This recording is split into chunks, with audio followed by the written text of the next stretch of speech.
Hello everyone welcome to my mini blog. तपाईँहरूले weather हेर्न सक्नुहुनेछ, घाम लागेन। एन्ड देन हामी टिचर्सहरू पनि न्यु इयर सेलिब्रेसन र 2025लाई बाइक गऱ्यौँ। त्यसपछि चाहिँ हामी चर्चमा आएर आगो तातो तातो ताप्दै खाजाहरू खाँदै एकदम इन्टरटेनमेन्ट गऱ्यौँ। साथै हामीले गेम्सहरू पनि खेल्यौँ। अनि गेम्सहरू खेलिसकेपछि न्यु इयर बिहान हुने बेलामा ठ्याक्क बहिनी उठिन् अनि ऊ पनि एकदम तयारीको साथ बसिरहेको थिइन्। त्यसपछि हामी फेरि खाजा खायौँ अनि यस्तो इन्टरटेनमेन्ट भइरहेको थियो। वाउ, हाँस्दा हाँस्दा त मेरो गालै दुख्यो। अनि त्यसपछि हामी प्रार्थना गरेर प्रतिज्ञाको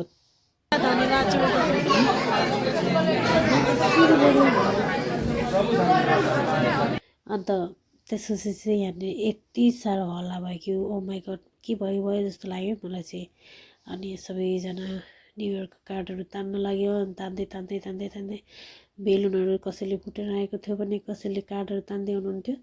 अनि मेरो चाहिँ यो वचन परेको थियो है, अनि तपाईँहरूले हेर्न सक्नुहुनेछ। अनि त्यसपछि हाम्रो सरसफाइ कार्यक्रम सुरु भयो। भाउजू चाहिँ यस्तो मजाले नाच्दै हुनुहुन्छ कि, साथै बहिनी भदैनी पनि। अनि त्यसपछि गाइस भइसक्यो भिडियो लास्ट कफी हेरौँ न 12 बजीतिरको कफी हो यो। अनि न्यु इयर पनि सेलिब्रेसन गरिसक्यौँ।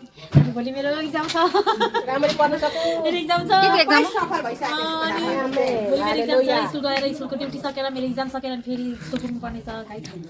हे thank you so much.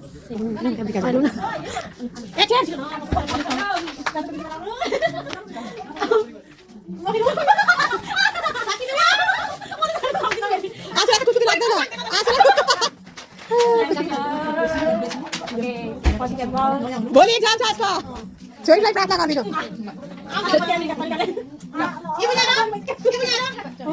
Good night guys. यता हेरिदिनु गाइस। ओ माई गड, भन्थ्यौ आन्टी लु भाडामा।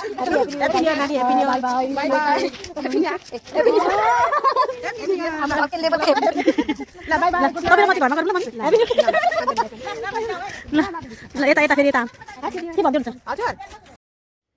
गाइस। अनि म चाहिँ आएर स्टडी गर्नु थालेँ। 2 बजिसकेको थियो। अनि त्यसपछि स्टडी गर्दा गर्दा यस्तो मलाई गाह्रो भइरहेको थियो र पनि मैले पढ्नु छोडिनँ। म खुसबु मैले एकपल्ट लिइसकेपछि म त्यसलाई छोड्न जान्दिनँ, सक्दिनँ पनि। साथै पढ्दा पढ्दा यति भइसकेको थियो। अनि त्यसपछि चाहिँ गाइस अरू भोलि भेट्नेछौँ।